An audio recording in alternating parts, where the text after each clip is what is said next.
पे news में खबरनि update जो सिलसिलो जारी आहे। खबर शामिल कयूं पिया झुॾो खां। तालका झुॾो जे यूसी आहोरीअ में बलदियाती इलेक्शन जूं तैयारियूं उरूज ते।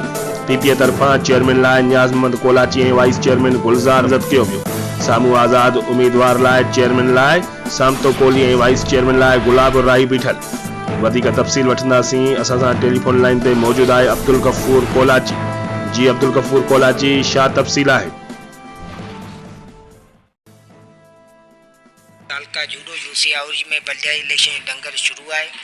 ईअं त मुख़्तलिफ़ वेरान उताको जेको आहिनि पंहिंजो रौनकूं ॾेख ॾेई रहियूं आहिनि ऐं मुख़्तलिफ़ उताकनि मुख़्तलिफ़ जॻहनि ते मीटिंगूं जारी आहिनि।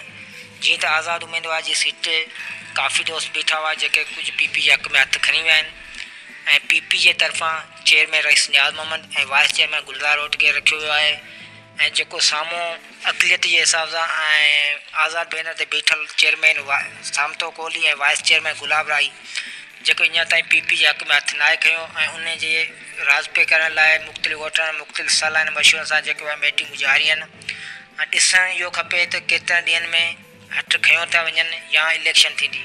वधीक जीअं बि अपडेट हूंदी तव्हांखे आगाह कयो वेंदो। वॾी महिरबानी अब्दुल गफूर कोलाची तफ़सील ॼाणण लाइ।